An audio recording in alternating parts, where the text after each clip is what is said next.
two, one. Welcome to another episode of the Rock Fantasy Files.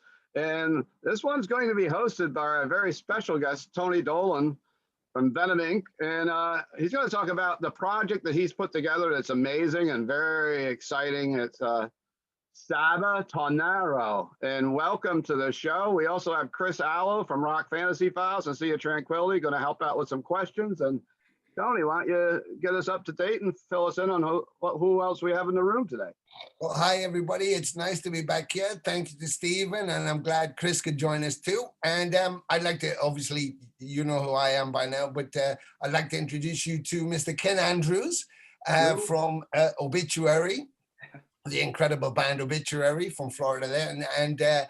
And Ken joins us on the project as a guest.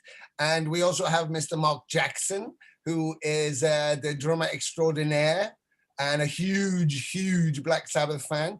But he drums for Acid Rain, Sentita, the British band Fist, and was with us with Empire of Evil when we did first kicked that off. And the other guest, we're missing one, he might pop in later, but the other guest is Mr. Wiley Arnett, who everybody knows from the incredible Sacred Reich, you know. He is the American way. This man very much like Ken for me. We toured with Sacred Reich back in the day with Mantis and Abaddon. We did a tour with Atrophy and Sacred Reich. But Wiley, very much like Mr. Andrews here, are just this explosive, incredible musical talent. And you know, sometimes you lose their depth because of their bands and what they do in their bands, and bringing them out to perform on this just blew my fucking mind. Ken plays as a guest on pardon? Heaven and Hell. Oh, that's the one. Yes, Heaven and Hell. I'm trying to remember what band it was. On Ace of Spades, Ken plays.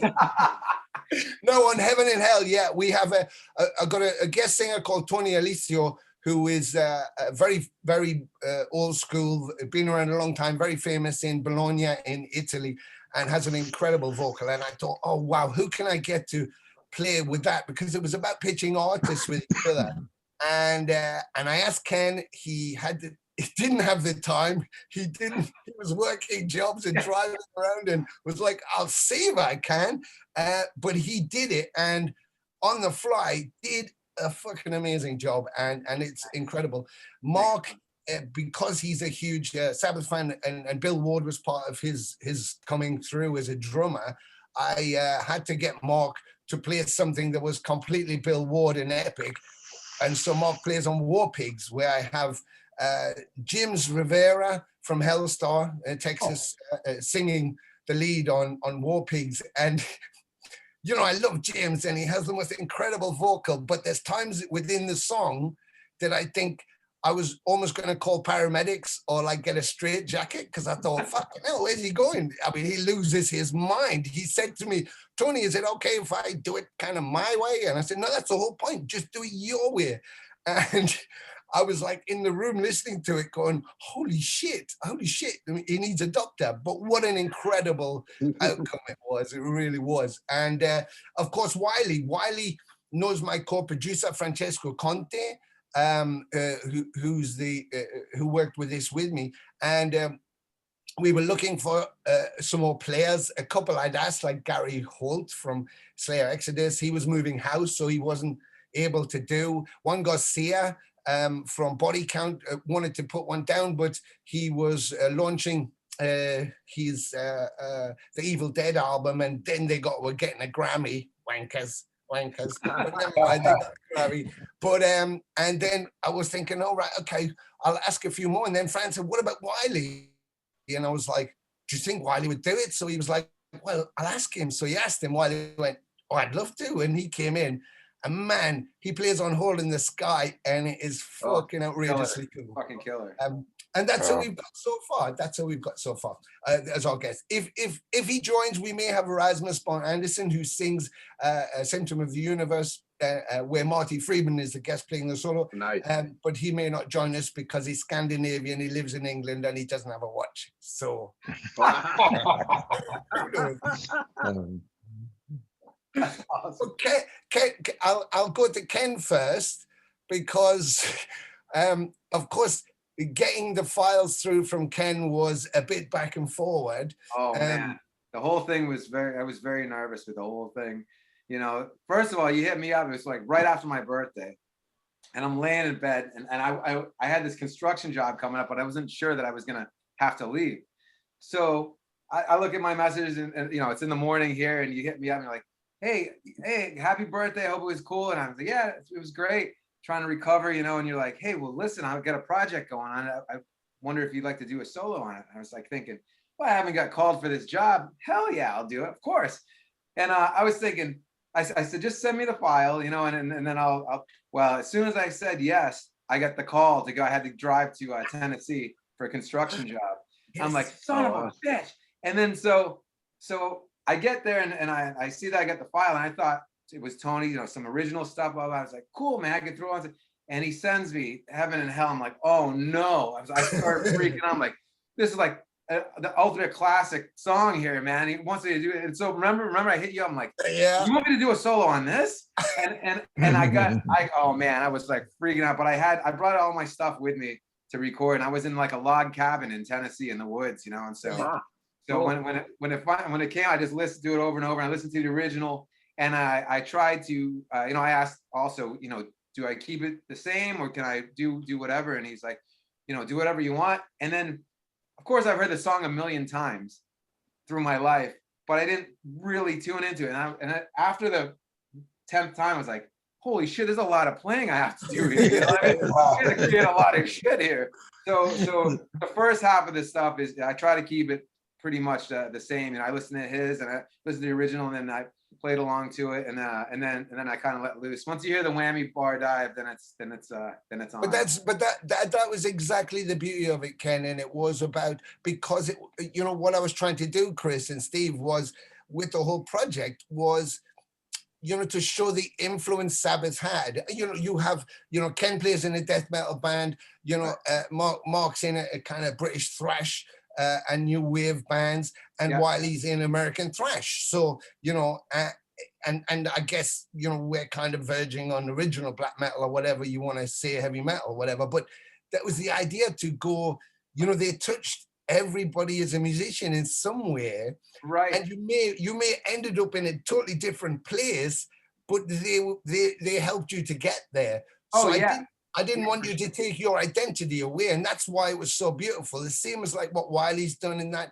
It's like you're attributing what Iommi did, and then you're you as well, which is like right. And the thing with the solo on this, I never get to really play solos to a background like this. It's always either a million miles an hour or it's just, you know, chromatic stuff or whatever.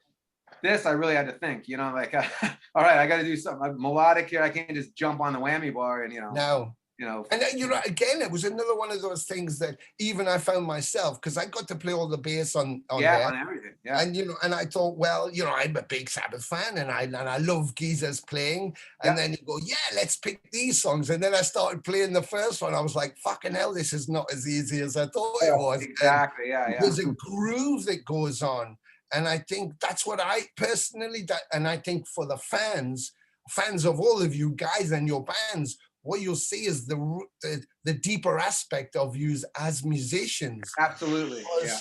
Not everybody is a musician. Some people are just in bands. Right. And some people are in bands, but they're musicians. And that was, for me, to see that for myself was so exciting, you know? Yeah, and it was great to be able to create something, to have space to create.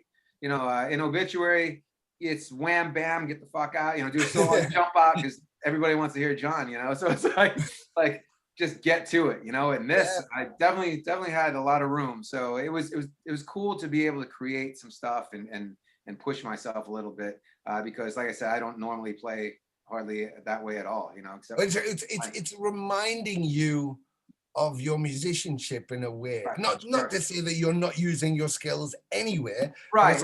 You've got the freedom to expand and do different stuff. Absolutely. Yeah. And that's why it was great. And the whole project is great. The whole cause, and you know, the going back to the frontline workers, the COVID workers, and it's just such a great thing to do. You know, as a metalhead, you know, all us metalheads, people look at us as, you know, whatever, garbage or whatever. Completely, you know, and now it's like, fuck you, we're doing something cool, you know. So, but that was also, that's it. What Ken said there. Am I on?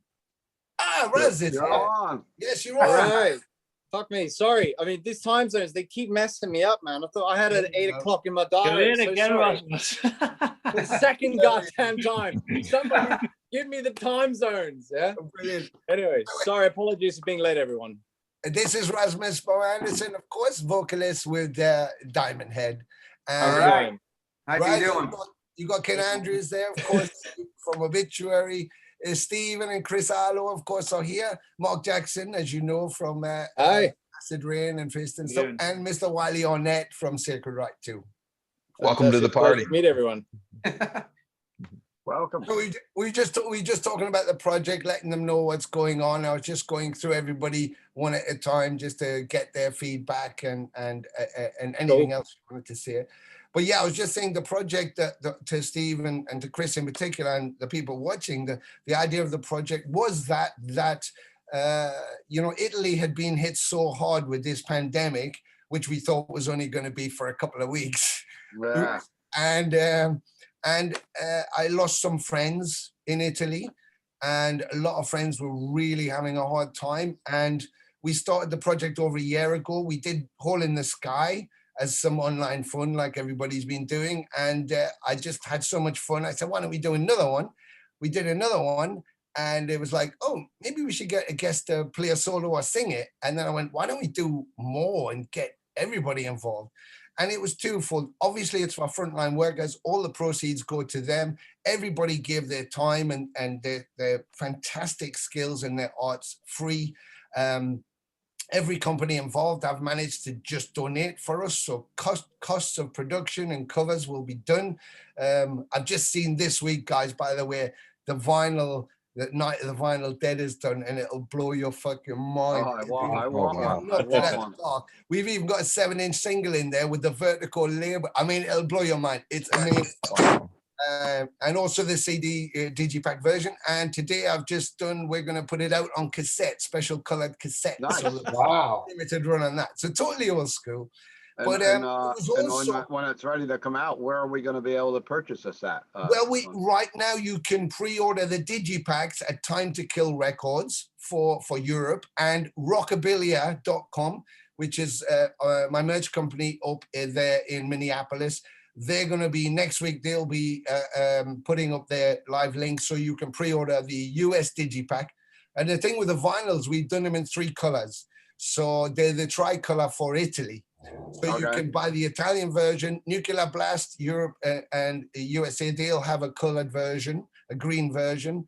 And then through Rockabilly, you'll be able to get the white US version, which is, and so if you get all 3, you got the flag, is the idea. That's awesome. But I just wanted to, you know, because importing, particularly with pandemic, but trying to import and stuff, there's extra costs involved. Yeah. And, you know, a lot of fans don't have that kind of money and stuff, but want the product.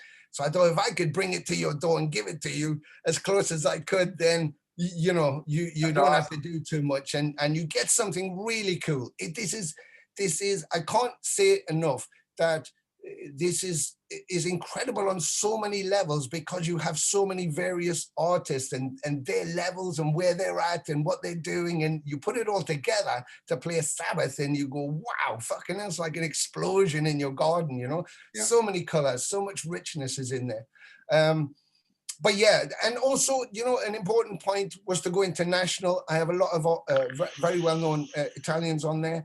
But for me, the Italian government for years, like Ken had just been saying, was looking down on this kind of music. It was all bad. All the genres were bad. It was badly influencing the kids, tattooing, piercing, all that shit was like, what the fuck? These kids are eating goats and worshiping Satan and off in the woods. And it was not? Like, well, which is brilliant. We do, obviously. Yeah. Don't get in on the goats again, Tony. You got completely lost on tangent in the last one. There's the goat. There's the goat. I heard him the other night. Yeah, in Japan. But you know, I think it's also to show that a government that, particularly the Italian government, that this is what our community can do, from the artwork, which was done by Valtiama, a tattooist that I know very well out of Rome, to the layouts, which we did, to everything is being produced by us, the smaller labels, and just us all holding hands. So, it shows that this is what we can do, and it's not negative, it's positive in every way. Yeah, absolutely. Yeah. And Marc, as soon as I'm hosting, Steve, you should say something, maybe. Well, yes, I did just ask about where it was available, and Chris, how about you say something? Yeah, I was going to say that was actually going to be one of my questions about the distribution, but it sounds like you got that covered. But I was going to say, I guess my first question, being a Sabbath fan, Sabbath has so many songs and such a rich history. I think that the track listing that you have is really great, because there's a bunch of the hits, but also a couple, lesser known tracks, which are still awesome. I was thrilled to see like a National Acrobat on there. Yeah. I guess my question was, what was the process of you picking the songs that did wind up on the record? Well, initially it was, this sounds crazy now to think about, but once we'd done Hole in the Sky, I just thought that was some fun. And then I thought the first thought was Symptom of the Universe. And because, it's like a really great opener, and I thought, that would be good. But then you've got to pick the track list after that. Obviously, a Paranoid and a War Pigs, you think, you want to do them, but they're so iconic that you think people are going to slag this shit off. It doesn't matter what we do, So I thought, well, I haven't got to be concerned about that. What I got to do is look at who could do a great job, who would sound great on that. And Symptom of the Universe, Raz was the first person I thought about, because I just thought, I love his vocal style. He has such a great range, so powerful, but also has a gravel in there. He has emotion in there. And I thought it needs somebody who has all of that in one go. And then, I thought a solo on there. Oh my God, could you imagine Marty Friedman or someone on there doing a solo? And that was it. I spoke to John Gallagher. He went, why don't you ask Marty then? So I wrote Marty, hey, bud, I just wondered, I don't have any time. And then if I do have time, I called him a month later, and he said, I got about 3 hours, wait there. And it was back. And when he sent it back, he went, if you don't like, if it sucks, throw it away. And I was listening to this solo in the track going, if it sucks, I was like, but that was kind of the same thing when Ken sent his through and Wiley sent theirs through. Even Raz was going, my vocal and stuff. Marc was questioning his stuff. I had all these incredible performances going, if you don't think it's any good, I was like, fucking hell. These are just it's only because you wanted to make sure you were happy with it all, Tony. That's it. It's very much like Tony has to be happy with it. That's what matters. You guys, if you guys had just phoned it in, was good enough for me. But you went way beyond anything I could have even imagined. And then the rest. I think the rest, Chris, was like, what's my favorite song? The first song I ever played from a Sabbath song on a Rickenbacker was NIB. So I got to put that on because it was the first thing I ever really kind of played live in front of anybody. Nice. And Killing Yourself to Live has always had a meaning for me, coming from the north of England, watching my grandfather and my uncles, in shipbuilding and coal mining, die from work, beer, cigarettes and a job. That was it, that was all there was. So that kind of resonated with me. And during the pandemic, I thought it has those layers as well, because what else are we doing at the moment? We're just taking a pause to realize maybe we've just been killing ourselves to live. So, and then the rest kind of came to me. Attila Voros plays a solo on a National Acrobat, and he kind of was like, I always wanted to play a solo on that song. It's my favorite Sabbath song. And it was like, okay, that sounds good to me. So I was like, yeah, we'll do that. And then you get halfway through recording it, go, fucking hell, this is long. Fucking hell, this is not so easy. And I'm glad he's the one playing the solo. And kind of they progressed like that. Sabbath Bloody Sabbath I wanted to do because I have Snowy Shore, Steve Sylvester, and Mantis. They're all really old people, nice. And I thought that's like a really old song. So let's get something really old school. So it was brilliant. Hole in the Sky, we wanted to, I loved what we had in the end. We wanted to redrum it to get the same kind of groove we were getting with everything else, because everybody was giving us such life into the songs. It was like, oh shit, I didn't expect it this cool. So it was like, right, we'll redrum it, and then we've got to re-solo it.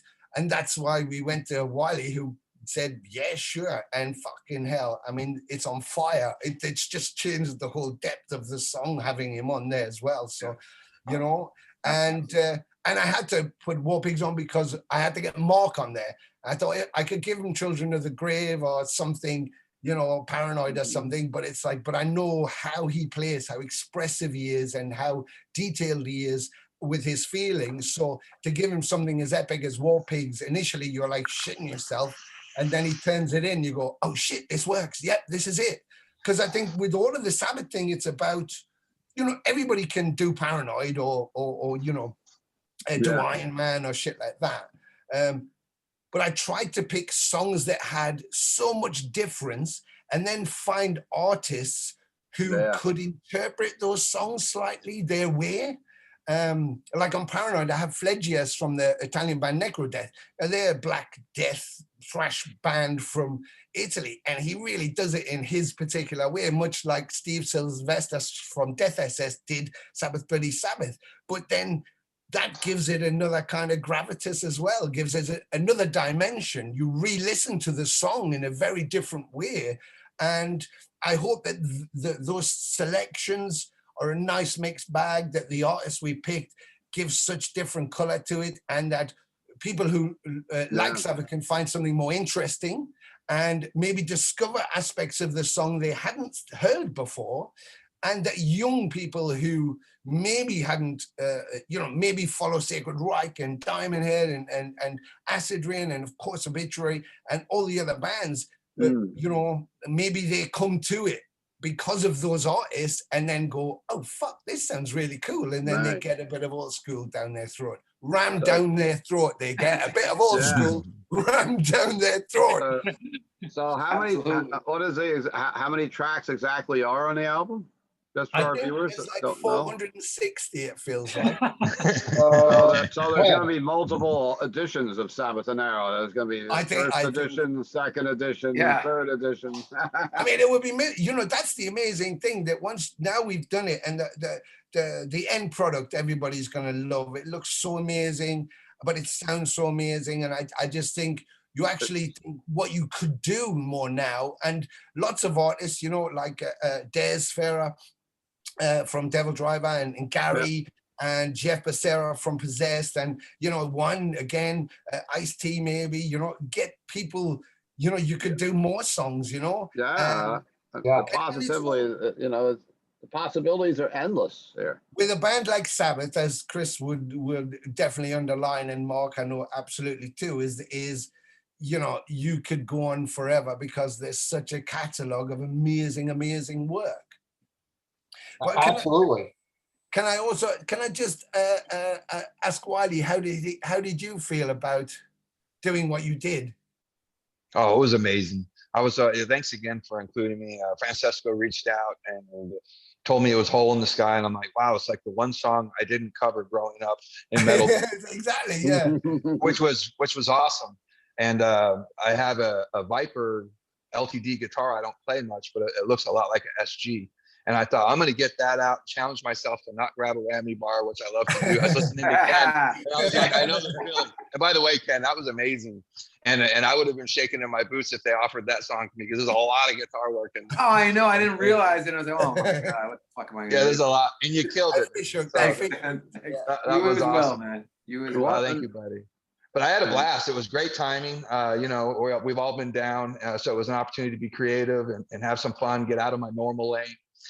Use a guitar I don't play all the time, and harness my inner Tony Iommi. It was a bit of a challenge. It was a nice short solo. What a blast to do! And then the idea that it's for a great cause is just, you know, it's icing on the cake. So super excited to be a part of it and be sharing it with you guys. You know, and everyone watching right now. I hope they'll go out and get it, support it, and enjoy it. A lot of great work on there. Brilliant. It sounds like it's such an exciting thing to be a Sabbath fan like me and Chris are anyhow. And I mean, who really that's into heavy metal isn't into Sabbath? Whenever I would have a party or anything at the house, I don't care if it was after a death metal show or a hair metal show, whatever it was. If you put Black Sabbath on, everybody's happy. Yeah. You know what I I mean? think that's one of the good points. It's you know, we were talking about doing this episode, and then they reissued this album, which was a great Black Sabbath album. Yeah, I got that one Nativity too. in Black. They finally put this out on. I don't think they ever had it on vinyl originally, but we just got these in, and you know, people were just talking about how great this is, and you know, it sounds like it's going to be something very similar, or possibly even better than that. You know. Yeah. Well, it's already better than that because it has Heaven and Hell on there. So I was thrilled to see a Sabbath tribute record that wasn't all exclusively Ozzy tracks. And Ken touched on it before, an amazing job and an amazing track. And I thought that was awesome that there was something else on there. And of course, being an obsessive Sabbath nerd, if there is future volumes of this, I would love to see you guys touch on the Tony Martin era of Sabbath, or the Glenn Hughes and Ian Gillan records. I mean, that's another thing. The Japanese were pushing me heavily to put something from Born Again on there, and I was a huge Gillan fan too. So I was like, oh yeah, maybe Zero the Hero, or Crash. But that's again another one of those dimensions. It's like I could have picked 2 or 3 Dio songs, but I thought we got to put a Dio song on because that's as much as part of that legacy. And then you think, shit, we should put something from Headless Cross on there. Yeah. Oh shit, what about when Glenn's in? Oh fuck, what about Born Again? And you just like, So I mean, like Chris. I love all the eras of Sabbath. I've seen them with every vocalist except for Ray Gillan. So and he didn't really record an album. So I got to see the Glenn Hughes tour. I got to see the Born Again tour. I'm an old man, you can tell now. I got the olds, as Chris says. But Chris is probably hoping that you do something from the album Never Say Die. No, just that record. You Never Say Die. I love Chris will fight back and record. forth over Never Say Die all the time, and I love that album for some reason. And Chris is like, worst album ever. That record. Well, we did. It was in the list because I kind of what I did was I kind of put a list of immediates and then a list of possibilities, and then kind of. I was mainly thinking about the artist. I'd like to say, unless Jackson, because he's the youngest one, he's only 6 or 7, so he doesn't know what we're talking about because he's just basically been born, really. But every single artist that we picked had their personality, but also they had a depth to their playing that comes from their heart. They're real players or singers or they're just real musicians. And each one is a really genuine person as well, likable for me. But I wanted to pick people that if I could get them, I'd just be so happy that they said yes, so they could just be themselves. And I was really, really lucky to be able to get all of those people on there. And it's like, wow, and you could have went to anybody, but it was like, now it was more important. So I wanted to match the people to the songs who could color this song their way. And so some of the solos were shorter and some were longer. Sorry, Ken. And well done, Wiley. But it was about how expressive they were going to be in that moment. And, like Marty's extraordinary solo with Rasmus, it's extraordinary. And Phil's acoustic guitar reprise at the end of Symptom of the Universe, had me in tears, And then when I listened to Heaven and Hell and we had Andy Pilkington did the video, he did Symptom, and I wanted to get him again to do Heaven and Hell because it's such a big song. Fucking hell, I was in tears throughout the whole thing, and the beauty that was coming through. And then, Ken's like, the soloing was just so wonderful. But then you get something like Hole in the Sky with Andretti, doing his, it just takes it where he wants. And then Wiley pops up and does this fucking incredible solo. It may feel short to him, but it just lives in the song, and it just adds a crown to it. And those things. I wasn't complaining. It wasn't too short. It was perfect. All right. I was able to dig in. No, I had a lot of fun with it. So not complaining at all. Actually, I'm glad that Heaven and Hell was forgiven. Oh God, I felt like a magician that was running out of tricks. I'm like, I can't pull any more rabbits out of my hat. You know? Right. And I love that you were doing it out of a cabin on a work adventure. Yeah. Plugged into my computer. I had my Focusrite into Logic and a little those Moore pedals, the 5150. Yeah. One, that's what I plugged. Yeah, went right into that. And but sounded great. That's another incredible. Where you recorded this up in the Smoky Mountains, or that's where you were up and kind of seeing a cabin? Yeah, I was in a cabin because I had to work construction at an Air Force base. So we'd work all day, and I come home, I would listen to the songs. And so the first week, I just kept listening, and then that weekend, like the Friday night, popped open a few beers. I'm like, all right, let's see what we can do, But and I told Tony, I told him after the fact, like, you know what, because I didn't have time to look at all the information about the project or anything. I just said that I would do it, and went ahead and did it. And then after I was done, and I sent it to him, I looked at the roster of guitar guests, and I freaked out. I said, man, and I remember Tony, I said, man, if I would have seen this before, I probably would have said, listen, I can't play against these guys. There's no fucking way. I mean, really, I looked at that list, I was like, oh shit. And that's why I was like, just let me know if anything sucks. I'll figure it out. Yeah. Very killed it, man. Very nervous. But I think that was what the amazing thing was. Raz runs a studio and stuff, so he was up to his eyes in Diamond Head, everything and all kinds of stuff, but he still found space and he had the access to the studio. Marc had access to a studio, fortunately.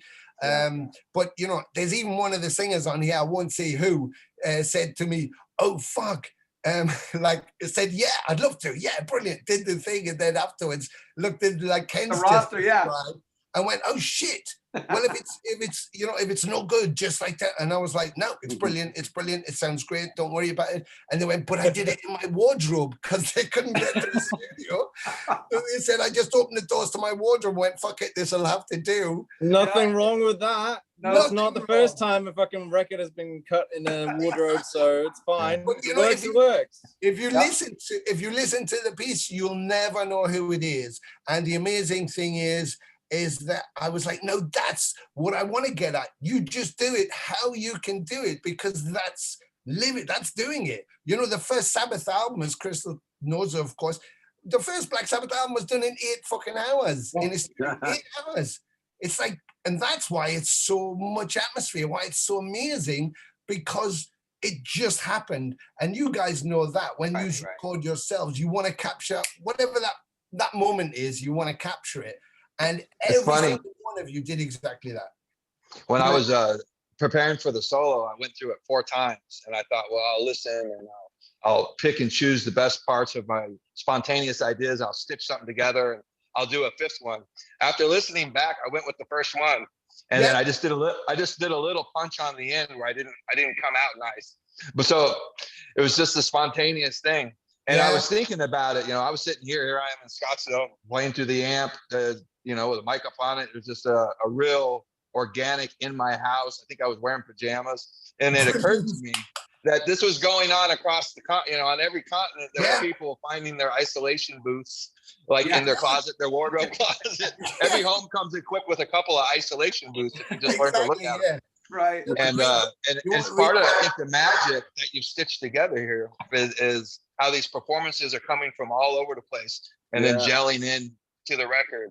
And it's really super cool, man. Really cool thing. Can I just say that I think the really cool thing about the track listing on this album is it's really good in the way that each song has a different sort of feel, from the other. Yeah. The thing is, that's the beauty of Sabbath, is you don't really know what to expect when you're listening to it. Dogs say hi. Hi, dog. Hi, dog. Yeah, so you've got like Paranoid, which is quite it's quite energetic, But then you've got Symptom of the Universe, which is even heavier, you know, and then you've got War Pigs, which is kind of laid back, kind of bluesy jazz, you know, it's got that kind of atmosphere about it. And it's just that every single track on it is a different feel. And it's really cool how Tony's actually just chose musicians that he thought would suit these songs to match the song, you know. And I think it just sounds incredible. It really does. Yeah, I totally agree. There's like a continuity with the core members, but then there's like different spices. Like each song's a different bowl of soup, where there's a little more pepper or salt. But there's like this base that's I totally identify with what you're saying. It's pretty special. One of the other things as well, which I really wanted to say, and I did say this on the last interview, I mean, Rasmus did, was that the great thing about this is, you know, the government throughout this pandemic and even before the pandemic has totally fucked over musicians with, you know, everything really. They just don't care, you know. Like, you know, you go to the job center and you go, okay, so what kind of background have you got? And you go, oh, I'm a musician. All right, we can't do anything about that. That's not a proper job. And that's the thing, you know, governments don't see music as a proper job. And they haven't really done anything to help during this pandemic. And, you know, when you see advertisements on like the back of buses where you say, you know, like was a musician, now a stepdad and a bus driver, you know, like those kind of things. It's just, it's so insulting, and it's a shame because, you know, music is such an important thing to people in the world. You know, it's one of the most important things in the world. It's what brings people together, and it keeps people going mentally as well, you know. And something like this where musicians can collaborate and bring out something like this for a really good cause, you know, not doing it for the finances or anything like that, but just for something else, you know, to give for a good cause, really shows what musicians are about. And I think that musicians overall deserve more. And I think the great thing about this is that musicians have proved that we can come together to do something amazing like this for a good cause. And it's just basically a fuck you to the government. Absolutely. And you're right. The government, all of the governments don't mind taking the revenue from shows and from album sales and taxation and bands coming in and going out and transporting all their stuff. They love getting all the revenue from the concerts. They just think that it's something we do like in our downtime. Is like, you know, the reason that most musicians do day jobs is because they're fucking trying to survive as a musician, you know?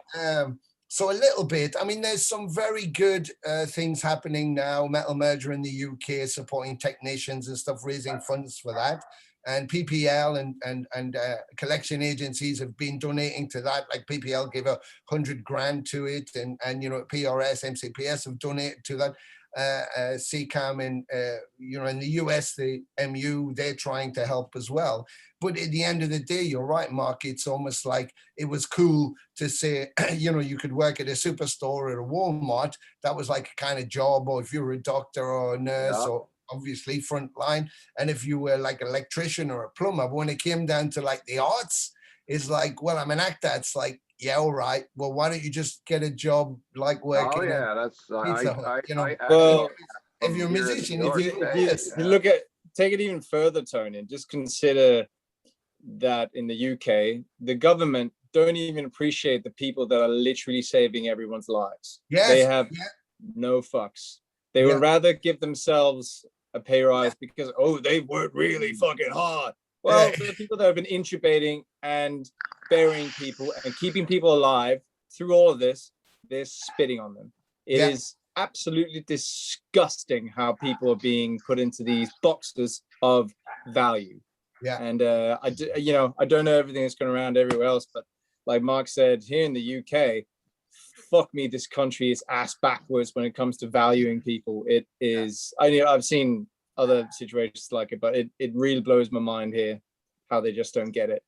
And honestly, maybe there should really be a law. You know what, MPs, you guys want your private healthcare. Okay, you know, in the UK, you guys don't get any free then. You don't get any help. You don't get intubated. If you fall on the street, we're all allowed to walk past you because you care more about yourselves than you care about everyone else. Yeah. And honestly, I think it should be that way. I mean, this has been recorded. I could say a much worse thing, but that's what we use the arts for, to project that angst and that anger have.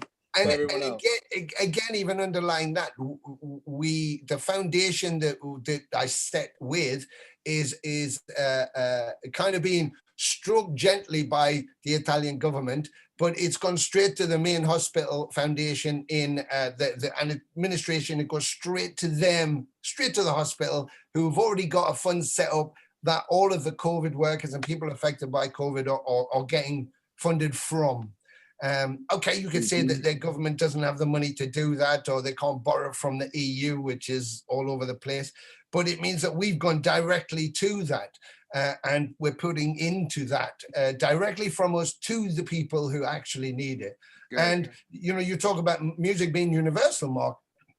Here we are from, all different nationalities on this piece, Italian, Marty lives in Japan. I had Japanese artists want to be there, Scandinavian Rasmus, although he's UK based, Snowy Shaw up there in Sweden.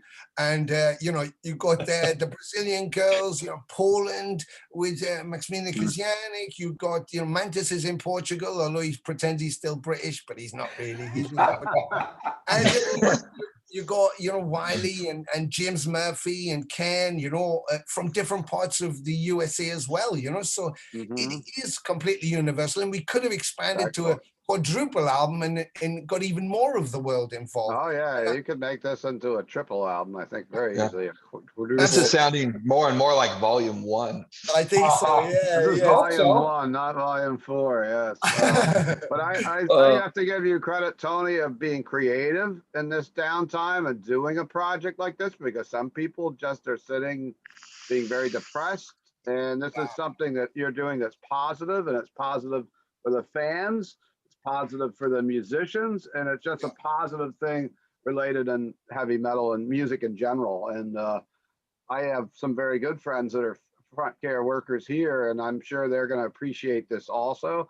My actual physical doctor, my main doctor, is a rock and roll guy. He goes to see Rush, and he goes to see bands all the time. And another good friend of mine who's a doctor that works right here in Middletown is another guy I always see at concerts. And it just means a lot to everyone, this project does. Yeah, well, if I could tell the guys too that are here that, I'll be updating when we hand it over to the hospital. Hopefully I'm going to go to Rome and give it to the administration and be covered. But all of the workers and those people who are involved have been writing, sending messages going, oh my God, this is amazing. From all over Italy, they were going, my mother works here, my sister works there, I've been a worker there, thank you so much. And it's like, well, it's music is in our soul, and it's what we can give. We can give our talent, and every single person, again, with the pick, every single person involved has that kind of positive energy that I adore so much within their respective work and their bands. Chris Alo just raised his hand. That means he'd like to either go to the bathroom or he would like to ask us a question. No, if I gotta go to the bathroom, I'll just click the camera off. Okay. I got the olds. But my question, I was gonna say before, I'm not paying attention to the time, but before we run out of time, I had a question for everybody on the panel. I knew this project was in the works for a while, being Facebook friends with Tony, and I thought it was cool when I first heard it. But then a couple weeks ago, somebody sent me a link to Symptom of the Universe, the video with the song, and I was stopped in my tracks. I mean, I'm a big Diamond Head fan. Steve and I saw Rasmus and Diamond Head in New York. I guess that was 2018. But I was like, when I heard it, I was like, oh my God, like this is not your typical Sabbath tribute. Like this is really something special. And how I got how I was finally able to hear the song was somebody sent it to me because they were like, hey man, I don't know if you know any of these guys because you know a lot of weird metal stuff. He goes, Geezer Butler just posted this on Twitter and he sent it to me. And so I was like, and I read the tweet from Geezer and it said something like, this is an exceptional cover of one of my favorite Sabbath tracks, and it was you know, hashtag or whatever, Sabbatonero. So for everybody on the panel, I was going to say, wow, you know, you can't get any more awesome validation than that. My question is, how does that mean, you know, how does that feel for all you guys getting that kind of, you know, validation from, you know, one of the gods? Well, it's Geezer Butler, you know what I mean? Yeah. He's the guy, you know, he's the guy in Sabbath, so you can't really get any more than that. And when you get, you know, these few comments, like negative comments about anything on songs or whatever, you kind of go, well, I don't care. Geezer Butler, like, you can't please everybody all the time. You know? No. I mean, you fucking. Everyone in the world has an opinion, and everyone has an asshole, and sometimes they get them mixed up. You know, that's really as simple as that. But you know, I think, you know, someone like Geezer, you know, Black Sabbath, so many people probably covered their songs. You know, they probably get blasted tons of times. Someone either, here's my cover of your bass riffs, or your instrument, or whatever, any of these playthroughs, right? So it's very easy for them to just go, all right, it's fine, great job.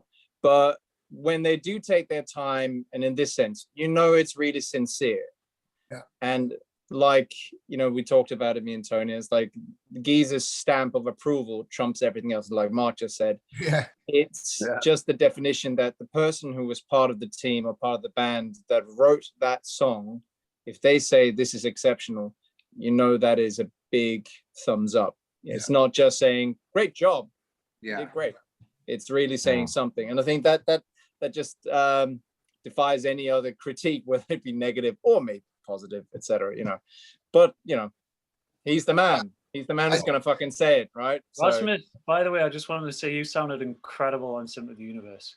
Oh, yeah, absolutely. A challenge for you, because the notes on that song are very it's actually a bit weird. I mean, like I was talking to Tony, I think we talked about it in the Japan interview. It's actually a lot harder than you think, and I think we all sort of felt that when we went into the individual parts of the songs that we had to do. You know, it's not so much the notes.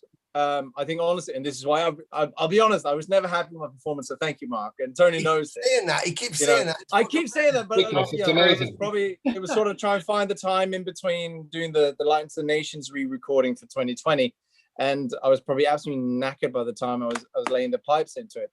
But what I did find is that, you know, and we talked about this because we had the question on the show, who's your favorite Sabbath vocalist? And my point was probably it had to be Ozzy for me, but it's because he had a very different sound and a different way of phrasing, and it made, and phrasing is everything when it comes to this, not just the note. Phrasing really sets the feel for the singer and their performance, and that was something I really had to listen to, because it's like, fuck this click track, because that's just going to make me go hide as fuck, and that ain't going to work. I'm not going to get the right feel of the phrasing for this. So the phrasing was actually the first thing I needed to work at. And then the verse, yes, it is high, and that makes it really hard. You have to be skilled and understand your phonetics and vowel shaping to be able to survive that properly.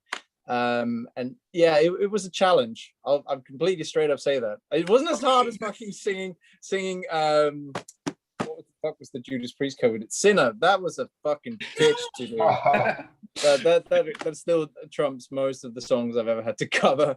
But it was a challenge. You even do it like you got that track, and you got that fucking scream. You got what's coming out the front, and then you do this like harmonic scream behind. It's what the fuck? Where did he get that from? It was like, honestly, I wasn't sure if that was going to go down well. I just God. I'll just track everything, and you guys can pick and choose, mooch, slice, whatever you want to do. It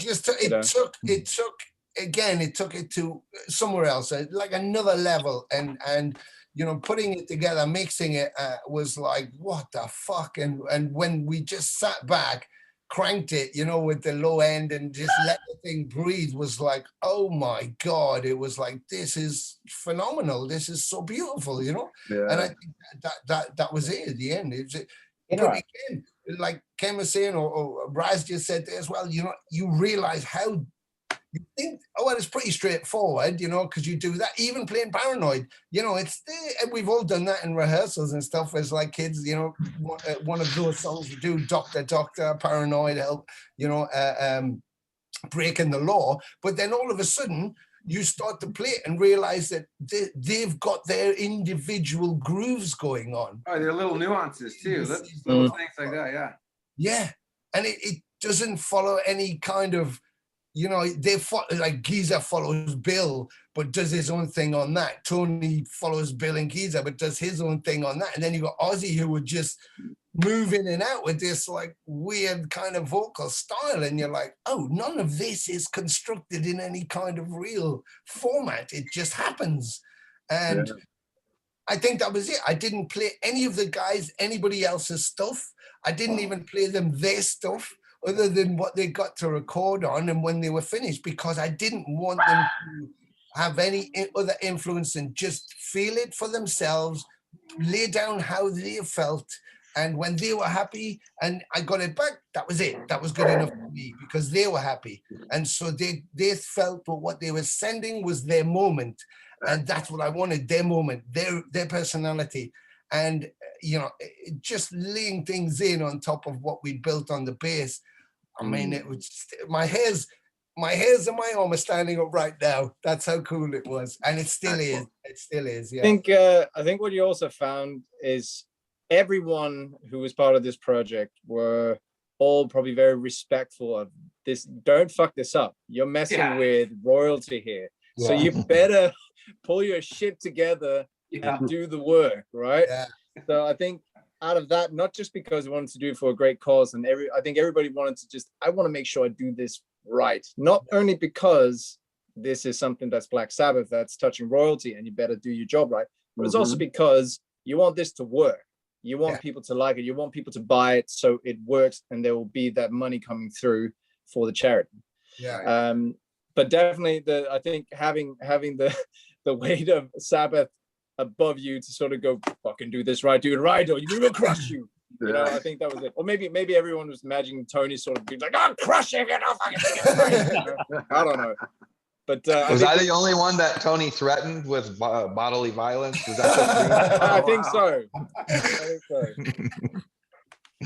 That was amazing. And also, you know, not only the Geezer did that unprompted, like off his own back, because every single song that we did, as soon as I had them, and before the premieres, again, once I had the video, I sent to all four of them. So Bill got one, Tony got it, Ozzy's got it, and Geezer. Tony was really cool. I got very nice messages through Ralph, his manager, to say, yeah, he loves it. That's great. Thank you so much. You know, very, you know, it was probably sitting in a waistband somewhere. But anyway, that was okay. But, you know, Ozzy, are you still trying to find the toilet? So I haven't had a response yet. Oh, boy. Bill didn't come back, but I know he's listened to the stuff. And Geezer didn't respond. So that's where we were. And I was like, oh, that's a bit of a shame because I really wanted them to get the feel of it. So you can imagine what it was like then putting them up. And then someone went, Geezer Butler's just tweeted. I was like, well, what? When Sabbatonero went, get fucked. And I went straight on. I was like, oh my God. And then it's on his Facebook. And, you know, you've got fans going onto the video page on our YouTube. Please subscribe to our YouTube channel, Sabbatonero at YouTube. Watch all the guys do their playthroughs. Amazing. Apart from Ken, because he's still in a log cabin somewhere. But eventually. I'm back. But yeah, and then to go on there, and there was just so many hits of people going, hands up everybody who came here because Geezer told you to come, and they were going, yeah, he told me, and it was like brilliant. I mean, that was brilliant, you know, not because we wanted to get our cocks out and go, oh, aren't we clever? Because we just wanted people to realize why we did it. Because hardcore fans all the way across, you know, we've all experienced that. You know, purists will go. Like we put the first song on, someone wrote, Morty Friedman, right? Symptom of the Universe. And someone wrote, oh, that's solo though. I mean, what's that guy doing? Just fucking ad-libbing something. There was nothing wrong with the original. I'm going, okay. And then, you know, they would go like, the vocals on that, I mean, what a pitchy or what? And it's like, so Snowy Shaw's been slagged off, Mantis was slagged off, the Steve Sylvester, but they're by purists. But it's like, that was one of the keys, was we can't be Black Sabbath. We cannot, none of us are all these amazing artists at this successful level that they're at. We cannot be Black Sabbath, doesn't matter what we do, but we can be ourselves, tributing these beautiful songs. Exactly. And that's what this was about. Over to you, Chris. Awesome. All right. Well, I hate to even ask this question, but I'm going to ask it. But, I love Sabbath and I love Sabbath music. And, hearing these awesome performances, I was like, my brain started going, oh, man, to hear these guys play this stuff live in concert, pandemic aside, I was like, that would be fucking awesome. So has there been any discussions of, and I don't know where in the world you would do it, but one or more Sabbatonero live gigs? Well, actually, funnily enough, I haven't spoken to any of the boys, so if you could all just cover your ears. But yeah, there was a couple of people approached, but there's a company come out of New York, and he is convinced we should do a series of shows. So far we're just in first discussion, but we thought, well, everybody's going to want to play shows. Most of the guys are doing new recordings and stuff as well, as we are doing the new Venom Inc. album. So everybody's got new stuff. Maybe if we go to 2022 in the fall, so maybe September, November, we pick like a 6-week spot, see if we can get everybody to be available, whichever that is. And then we do a series of shows. So far, we're looking at doing 2 in South America, 1 in Japan, 1 outside the hospital in Rome, 1 in Milan, of course, maybe 1 in Bologna, and then 1 in Paris and 1 in London. So we're looking at, maybe we could do that. But the you should totally add New York to that list. I'm just saying. Well, New York, yes, of course. Yeah, I forgot about America. Yes, how could I forget? Yeah, New York. And forgot about us. Also, I never would. And Giza's in California, so you never know. He might pop in to do one, and to pop in to do a song. But the idea is you've got all these amazing artists with all these incredible bands. That's a handmade festival. So maybe you do 2 nights. So the idea would be, like I say, early stages, but this is what I'm talking to them about. We have like all of the bands play the festival, do a set, and then Sabbatonero play the first 5 or 6 songs or whatever to close it. But those guests come and they perform, and then the next night we do the same thing again. So we got we've got a run festival. That's awesome. And we can close with a Sabbatonero with those guys from those bands you've just seen doing their bits live on stage. Great ideas. Yeah.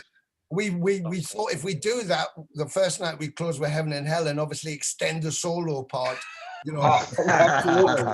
I think you get like 20 minutes, like Iomi did on some of the sets. Well, exactly, I had this idea that the lights just went down to solo spotlight on Ken, and we all got in our cars and went for the after party. I'd like to make a note about something that I do. We're talking about, doing things for hospitals. For years now, I've been involved in a charity here in the United States called Project Pinball. And what we do is we have tournaments and we do different things to raise money for the cause. Okay. And what happens when we get enough money in that area, they put a pinball machine in the hospital on the children's ward. So and it's not just for the kids either, it's for the families to use, and it's something to keep, cheer the kids up. So it's so positive doing stuff for, hospitals and healthcare. And I know Tony's a pinball head also, because we've some absolutely back and forth, because I've got like 100 in my collection, and so I'm hoping one day I fucking love your collection. Whenever we tour in the US, and I get to hit brick by brick in San Diego, because they got one pinball machine to go in there, and I rape it to death. Now when I go there, there's just there could be nobody in the place, and there's like 2 racks of quarters on the counter waiting for me to go in. That's awesome. But I think that's it. I think there's so many ways that we do that give Definitely. the positivity back and have and it's amazing. It's amazing, that kind of support. And we're not the only artists doing it. I did a thing with the Metal Against Coronavirus for South America, had incredible artists, they all did that. But I just think that I think there was just so many things that we could do, and like Wiley said, an excellent idea. I applaud you so much for coming up with this plan. You know? Yeah. I just hope everybody gets behind it and realizes that we're not trying to be anything. We're trying to do something and have fun and entertain at the same time, because that's what these people do for a living. Excellent. Chris, do you have any more questions? Yeah, I was going to say, I mean, everybody that's on the call did amazing work. I can't wait to get my hands on the finished product. Is there anybody, Tony, that you didn't get a chance to mention that played on the project that you didn't get a chance to mention already? Well, I think we got pretty much to everybody. Of course, Prika now from Prika, of course. Yeah, Killing Yourself to Live is amazing. Yeah. And Mayo Poetes from Torture Squad Brazil. And I got them to do on Killing Yourself because I thought I want to represent everybody. Now, these are young musicians, so they're kind of just starting off. A lot of us have been around the block a few times, so they're kind of just... Hey, what about Marc and me, chap? What are you trying to say? Well, apparently I'm 6, so... Marc hasn't been around the block yet, but he has been up a few dark alleyways. That's where I am now. But yeah, and to have females, because it's about everybody. Absolutely, women are a big part of metal, so why not? Absolutely. Exactly. I got Sonia Anubis, she plays the solo on Paranoid, stays kind of true. She's now a Crypta, but was with Burning Witches. Just everybody. Eric Fittipaldi's on there, Freddie Delirio, who are keyboard players, and other musicians. They play other instruments, but they did the keyboards on there. Italian artists in their own right as well. Simone, the singer from Spiritual Front, quite a progressive kind of well-known Italian thing. Pulling all these artists in themselves. Francesco Conte, of course. Riccardo Spilli, who's an amazing Italian drummer, and Balletta di Bronzo, who are really old school Italian progressive music. So, I managed to get somebody from every genre, somebody from every age bracket, somebody from every status, and to blend that all, just for me, it's like it is a cornucopia of a sliced right through our industry and just exposes everything, and then we all get to play Sabbath in such an incredible, enjoyable way. And it's for a good cause. It's like, what's the downside of it? There is none, and like Raz just said, or Marc, when you want people to like it, we want people to buy it because we want to give to the hospital, because that's what it's all about. When we do the live shows, because all the guys will agree to it. So when we do the live shows, I know they're going to. I like how you just said when. You said when. You didn't even hesitate, really. And then you just fucking went for it. Sorry, we're announcing the full 2022 tour of Sacred Reich, Diamond Head. Exactly. Can you imagine it? Can you imagine a tour with all those bands? That would be pretty amazing. We talked about this a couple episodes ago. We were in a room with Incantation, and we were like, we got to have Incantation, we have to have Immolation, we got to everybody on the giant metal fest. It's going to be up for you to book the fairgrounds here in Middletown and get everything set up for these gentlemen. Do it. And what we would do? What we would do is, if we played the shows and it would work and we could have all the bands there, was the merchandise sales, that money would go to the hospital. Nice. And we give a portion of the show income would go to the hospital in that area, or whatever their medical. Very much like the charity I work with. Yes, with the pinball charity. That's the way that works. Also, yes. Yeah. Right. We're constantly just giving the entertainment, And I talked give me metal. Yeah, exactly. And you know, I talked to the hospital administration in Rome, and they said, this would be incredible, Tony. It's incredible if we do. And I said, yes, it would. And I said, you know, and I said, what I want to do is if we put the stage right in your car park, and then you open all the windows to the hospital, because it's for you. So the patient. you know, Tony, I like that idea, but I keep thinking, you know, that you have that thing of hospitals. Don't honk your horn. Drive quiet, please. No, Maybe I should I just thought it was Ken was the first one I thought. I imagine them pummeling through slowly we rot while all those people are going, I don't think so. Yeah, that'd be pretty brutal. Yeah, you might scare some of the patients with some of the bands on the bill. Yeah, absolutely. Yeah, they'd be good. You know, when you did the concert, we got more patients arriving. Oh shit! Yeah, they filled up. I think maybe we should start getting near closing some closing statements on this episode, and it was an honor to have all of you on my channel, the Rock Fantasy Files, and I hope to have you guys back on for other subjects, and even to continue talking about Sabbatonero down the road. That's and.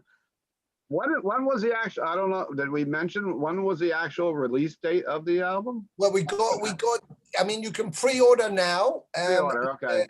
By Monday, you'll be able to pre-order for North America with rockabilia.com. Okay. But right now, if you're in Europe or outside of the US, you can go to Time to Kill Records, which is on the Sabbatonero Facebook page.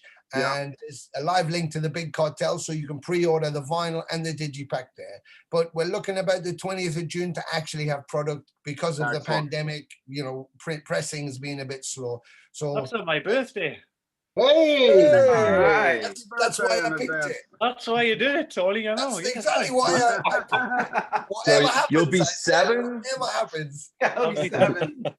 You'll be turning 7. Hey, you're only 6 years old. You look 7. You look a little older than 6 or 7. I know he's only 6. When you see his legs, they're tiny. They're like this. That's why really long. But my legs are like that, yeah. Yeah. So you're just putting him into, you know, I'm imagining in Deadpool 2 now when he doesn't have legs. Yes, and he's exactly. yeah, exactly. That's him. That's like Marc. Can you imagine Deadpool playing drums and double kick, right? Great. I'll just let the guys talk, Steve. But thank you, Chris, so much, and thank you, Steve. Oh, again. thank you guys for all your wonderful performances. Yeah, and thank you for having us on. Yeah, excellent. Awesome. Yeah, cheers. It was a good time.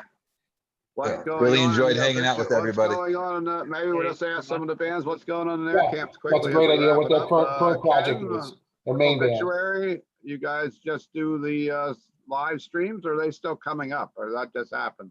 No, it just happened a couple of weeks ago. You can still watch them through May. They're available to purchase until the end of this month, and then you can watch them through May. And then of course we're always working on stuff and putting riffs together. DT and Trevor get together and burn down the house and just, you know, throw together some magic. You know, it's never a planned thing. It's just, you know, you hanging out. Hey, check this out. Oh, okay, cool. You know, and there you go. You got the next. Terry Butler's been a semi-regular on our channel. He's been on a couple times. Of course, Robin Mason. Yeah. To do with our channel, and you know, she's one of our flying the flag of the Rock Fantasy Files. And Wiley, it's been years. We were talking before we started taping. He did an in-store at my shop on the Surf Nicaragua tour and played the Rock Palace in Middletown and their vocalist was ill, and the fans were singing along while they were playing. It was a memorable day for Middletown. It was a fun time. I really enjoyed hanging out with everybody today. It's been such a cool project. This is an extension of that fun vibe. Getting to see you guys, and hats off to all of you for your amazing performances. A couple people who aren't here today, but I've just been amazed with everybody's contributions and the way the records come together. And encouraging everyone to go follow Sabbatonero on YouTube, Facebook, Instagram. Go ahead and have some fun with us. Enjoy this. Get your pre-orders in. And just looking forward to watching the next lyric videos roll out. What do you already got? 4 or 5 out? Yeah, there's a bunch out there. Yeah. So if you're just hearing about this, go catch up with us and then get ready for the next release. Yeah. And you guys just reissued some of the Sacred Reich material. I know I just got it in my store from this year. You guys Metal Blade. What was it? Surf Ignorance, the American Way. It's been tough to get independent because that was on Hollywood Records, and it's been a nightmare trying to get the to do it legally. Maybe we'll have to bootleg it. What? There you go, bootleg. Right. No one's tracking cassette sales, right? No. And we've also anything. been writing, like so many bands. There's some summer plans that we had confirmed, but everything's a little hit and miss. Looks like Dynamo Open Air Festival's trying to push forward. Grass Pop's pulled out. Bloodstock's reduced it for a lot of their out-of-town travelers. We were really looking forward to that, but I think they're having trouble getting Americans in there. Imagine that. Oh yeah. I don't know. I don't know what's going on. I know we haven't done ourselves any favors acting like maniacs through this last couple of years. I wouldn't trust us either. No one trusts us either. Just before the pandemic. The better part of a record is in the can, not recorded but written. So we hope if the summer plans fail, maybe we'll use that time to get in the studio, and then like everyone else, an early 2022 release. It's going to be a crazy time. Yeah. All these bands releasing in the same 3 months, there'll be a lot of competition. Yeah. Everybody's gonna be fighting for those clubs and theaters to play in. That's for sure. Yeah, hopefully some clubs made it through this. Yeah. That's say why bring in it. I say bring 2022, it. when we do the big Sabbatonero festival thing, none of us need to worry about it. There you go. Right. Yeah, well, it'll be like Deep Purple. You get your own jet and you just fly to an island and fly to this town and set it up. Get the fairgrounds rented out. There you go. I'll hire Bruce Dickinson to fly us because he can fly a bit. And And then he could be on volume 2 of the next episode, next volume. And Rasmus, do you have anything you'd like to add to the end of the show? Sure. Well, I think like everyone else, the year sort of got spun into a deep void of, oh shit, and here's some more shit. Yeah. So I think in the Diamond Head camp, we're sort of waiting to see what's actually going to go ahead. I don't know what I can say has been sort of confirmed, what has been confirmed, and what is still in the pipeline to sort of be decided in terms of shows, tours, and festivals. But we're sort of just waiting to see what's actually going to go ahead out of all what we have or had lined up as the second, let's call it the second wave of postponed gigs. And festivals. So we're sort of waiting to hear what the story is. Just trying to remain positive. I think it's the challenge for a lot of us. And also, there's that thing of I don't know how everyone else feels, but there is a small hint of fear. It's like, do I fucking remember how to do this? Because it's been over a year since I've done a gig, and if I imagine Bloodstock being like main stage at Bloodstock's the first gig after a fucking year, more than a year, nothing. But honestly, what my tactic is going to be? I'm going to actually just ask the crowd. I don't know if you fuckers know how to do this anymore. If I do, but we're going to find out. So yeah, we're sort of just waiting. We have been starting to write another album, but honestly, right now there's going to be too much competition right now because there's so much. It's going to be completely suffocated the market. So we won't really, well, I can't say we won't, but we're sort of waiting to see what management wants to do. Hopefully once restrictions ease more, I know Brian's going to come down here and we're going to continue working on all the demos we've been trying to do online, with files and blah, blah, blah, blah. But it's never the same as when you're sitting with your bandmates and having the dynamic, because that's when the magic happens. It doesn't happen over fucking WeTransfer and all that. So that's basically what's going on in the Diamond Head camp. And for the rest of it, it's just fucking trying to survive, move house, and figure out what the fuck's wrong with the governments and the world. Oh man, it's gonna take a long time to figure it out. So I've got a top tip though, Raz. If you do the Bloodstock, because it's main stage, it is going to be a bit of a oof. So, but you can buy adult diapers. So I think if you work that into your stage kit, Tony, I don't get nervous, but there is that thing of how the fuck does this work again? And honestly, here's the thing: in the vocal community, between like vocal tutors and vocal pedagogy and professionals, there's actually a huge concern for both singers and people who've been in isolation. because people have not been using their voices the same way. So for singers, it's quite, there's a huge psychological thing about the voice and how you use it. And that actually is going to have a massive impact on, like, have you kept up your practice? Have you kept up this? It's not entirely the same as other instruments because we are the instrument. So there's a lot of talk about what are the repercussions that's going to happen from the isolation, the lack of use. So a lot of people will sort of be in, let's call it remission, because they need to really build up their strength again, especially in the metal. I agree. Rasmus, I mean, I'm also a bloodstock playing. Yeah, man. So I've got some adult diapers. I'm wearing one now. But you're 6. How can it be an adult one? Hey, you have one on now? No, because I've got an adult body. You see, like this is all adults. Below, you know, just me legs, mate. Okay. Awesome. Well, tell you what, you use it and I'll wear it as a hat. How about that? I think we'll go down the tree.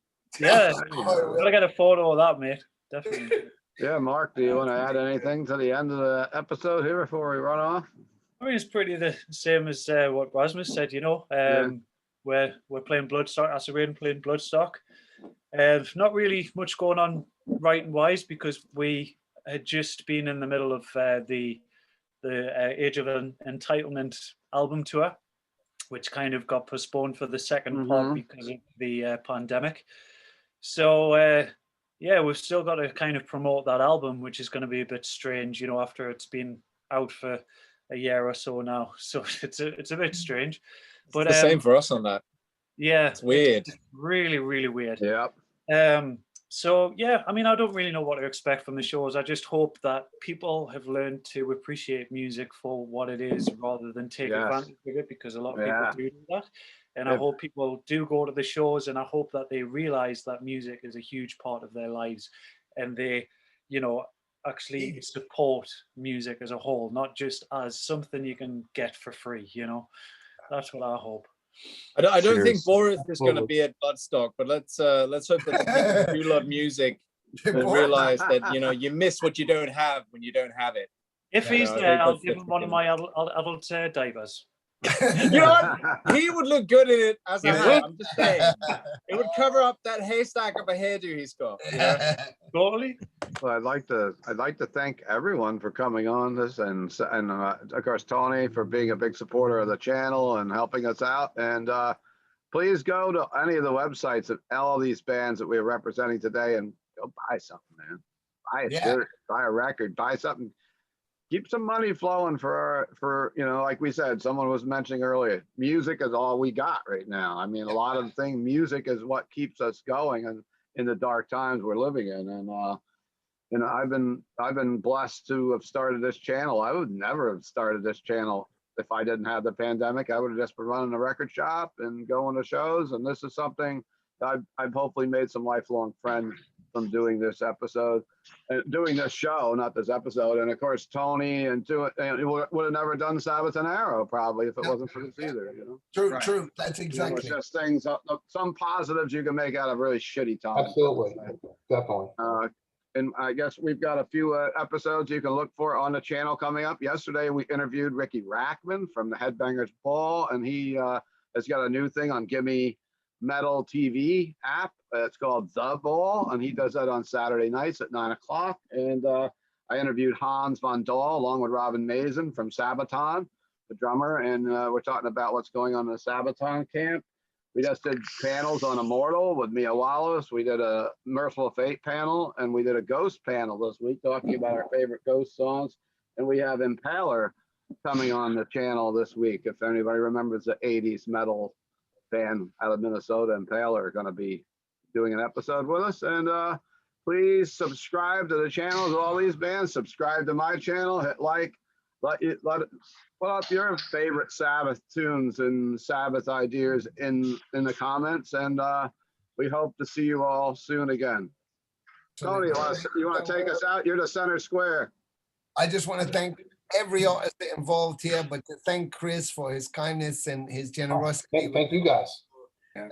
Stephen for doing this, and you know, just bringing some fun to everybody and letting everybody see. To Mr. Andrews and the Obituary camp, long may they reign, and just go hit their channel, look at their stream stuff that's going on in a minute, and their music. And the same for Mr. Jackson. Get in there, discover Saint Theta, support the Acid Rain, and face everything that he's doing. And he does his drum tuition things. Rasmus, of course, has a business, so we won't mention that because we don't want to promote that for him. But he has a but they've just done some of the best stuff that they've done, and there's some incredible stuff. So go hit Raz up, look for Diamond Head and what they're just turning out. It's amazing. Excellent. And Mr. Wiley Arnett, who's one of a favorite person on this planet, who's a total dude. And go get in there with Sacred Reich and buy. Now they've got the stuff back. It was a fucking pain in the ass for them, total pain in the ass. So go get it because you won't regret it. I'm telling you. I've got the originals from that, and get in there soon. And I just want to thank everybody involved with Sabbatonero for their kindness. Please support us. Go online with Sabbatonero. We have our Facebook page. We have a YouTube channel. Please subscribe. You can see all the guys doing their bits, playing, and you can hear all the videos. There's another one that's premiering this Sunday. So see you at 6 o'clock on Sunday. It'll be through YouTube, but it'll be through Instagram, Sabbatonero, and Facebook. There'll be a new video, lyric video coming at you this Sunday. And we'll put all the links. We're going to put all the links to the aforementioned bands and Sabbatonero in the links of the video, so please take a look. And whenever you watch this video, when it comes up, we've already made your plans for that night because you guys are going to go and rent that Obituary concert, crack open some beers, and have a little mosh pit in your living room with the Obituary guys. All right? Absolutely. All right, guys. So thanks once again, and rock on. All right. Cheers.